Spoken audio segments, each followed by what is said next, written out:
What do you want me to say? Am I supposed to be angry? You want me to be angry? Am I supposed to be sad? Should I be crying right now? I don't know. When it comes to BTS and the 2023 Grammys, I don't know what to feel, because very much it feels like, even as a fan, even as an Asian American person, even as someone who has witnessed the past 3 years of the Grammys just being absolute pieces of, I don't know. I truly don't know. It feels very often as a fan, I experience this, where my anger, my sadness, any emotions I feel, they can't be expressed, because by expressing them, I'm essentially losing. I'm essentially giving people what they want. They'll just laugh at my anger. They'll use screenshots of our tweets in articles to call us crazy, when really we are a group of people so strung along and hurt by a system that we're not able to kind of express that at all. A few days before the Grammys aired yesterday, there was an article released of a few anonymous Grammy voters talking about voting for the Grammys. Actually, let me pull it up right now. All right. So it's this article from Variety. The article title is Grammy Voters Reveal Secret Ballots: Why Industry Pros Did or Didn't Go for Beyonce, Harry Styles, Adele, Lizzo, and other frontrunners. This article is by Alan Light. It was released on February 2nd, 2023. If we scroll down, there's a couple different voters where things are said, but I'm going to point out a couple of them. There's this one part that's quoted a lot on Twitter. It's from Voter 4 in this article. It says, again, ABBA. With Beyonce, the fact that every time she does something new, it's a big event and everyone's supposed to quake in their shoes is a little too portentous. I hold Harry Styles' origin story against him. He's from a boy band, and I never took those acts seriously. And this one section from Voter 1, when they talked about Album of the Year. This one part they talk about Bad Bunny, who, if you didn't know, had one of the longest charting albums of the year. Bad Bunny was by far the most commercially successful album of the year, but I think a lot of people have no idea who Bad Bunny is, just like when Despacito was the biggest song of the year and didn't win. The Coldplay record is an atrocity. I don't know who that record is for. I don't think 12-year-olds want to hear Chris Martin,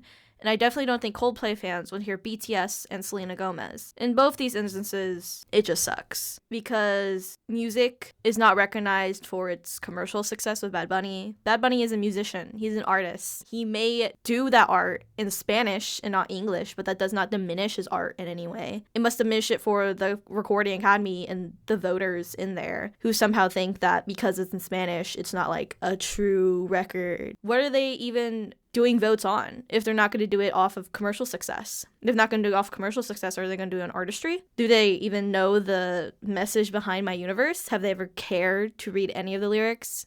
To read any translations of the lyrics? Or is it just you listen to it or you barely even listen to it and boom, that's it? It's just frustrating. And this one part says, I don't think 12-year-olds want to hear. I feel like we've gone over this a million times. We're not all 12-year-olds. I'm 19. I work with people in Army who are like 40s, 50s, 30s, 20s. I work in the community. I do community work. I just recently hosted a Jeopardy for a Discord server for people to have fun and enjoy. I talk with people. I talk in group chats. I communicate with people. I share information. I contribute to the community. I make fan works. And it's like this stereotype of seeing us as only 12-year-olds or diminishing us to only what young people would like is very frustrating. Because let me make this clear. 12-year-old girls, their likes and what they like, it should be validated. The only reason it's not is because of misogyny. People want to diminish what young girls like, even though fangirls are one of the biggest drivers of popular culture. If you didn't have fangirls, you wouldn't have Twilight. If you didn't have fangirls, you wouldn't have this push for the Percy Jackson original series right now. If you didn't have fangirls, you wouldn't have Star Wars. I know that's a big say to have, but you genuinely would not have Star Wars. You wouldn't have Star Wars. You wouldn't have Marvel. You wouldn't have Star Trek. You wouldn't have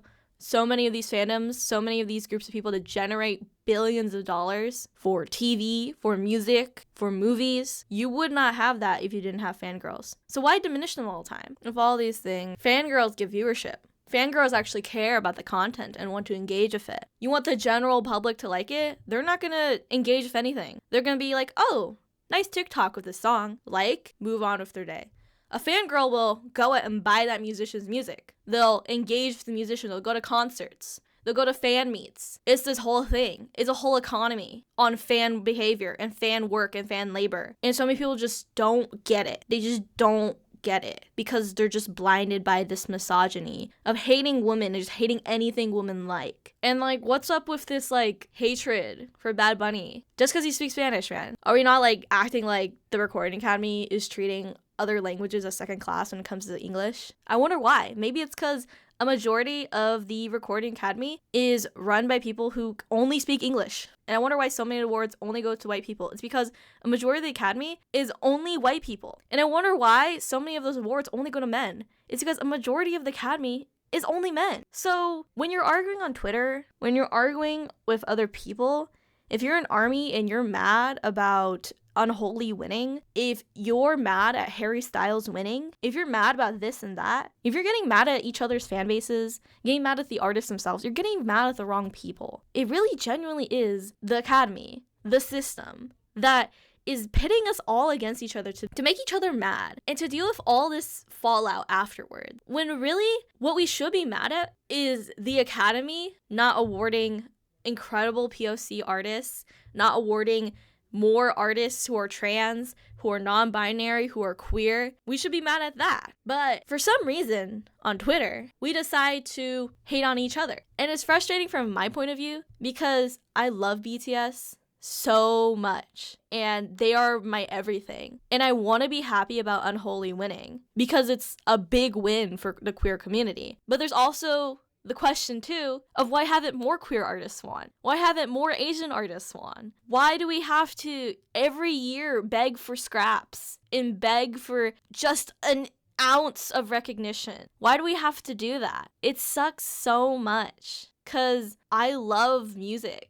And I love sharing music with other people, but just having to deal with this. And I love being an ARMY and having to deal with the Grammys. Like, not a single BTS member went to the Grammy. It was just Chris Martin. And he wore a Woteo pin. That's Jin's character that he created. And it's very sweet, it's very kind, and I love it. But also, it's just frustrating. And there's, in addition to that, like, the invalidation of anger happening on Twitter. Or people who are mad that Beyonce lost Album of the Year to Harry Styles, but then those are the same people, if you go back in their tweets, shitting on BTS. And it's like, why are we fighting against each other? Why do we hate each other when we should be mad at the Grammys? It's so awful because I say this often on Twitter, and I haven't said it here before, but oftentimes as women, as people in these women-dominated spaces of fandom, we are sexist to each other and misogynistic to each other because we think that by doing that, it will save us from misogyny. But it doesn't. It just makes us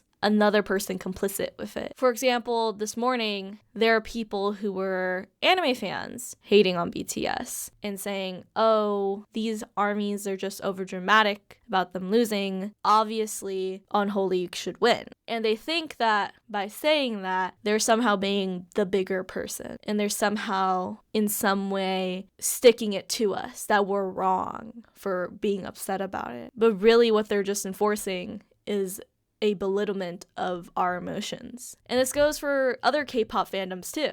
Like when K-pop fandoms decide to quote retweet ARMYs who are angry in their tweets and then say, oh, but Unholy deserves to win. You're not acknowledging the fact that people are allowed to have these emotions, allowed to be angry, allowed to be sad, allowed to be frustrated. And instead you're like, actually, this is what should happen because XYZ reason. When really you're just choosing, again, to invalidate people's feelings and enforce a belittlement of how women feel. And it's sad. It's frustrating, and I wish there were ways we could somehow improve things, somehow find common ground But I don't think that will be happening, because as long as the Academy keeps doing this, where they nominate a BTS song but don't even actually do anything with it, or they try to do XYZ thing, it's just, we're here every year. I feel like every time I talk about the Grammys and BTS, it's just another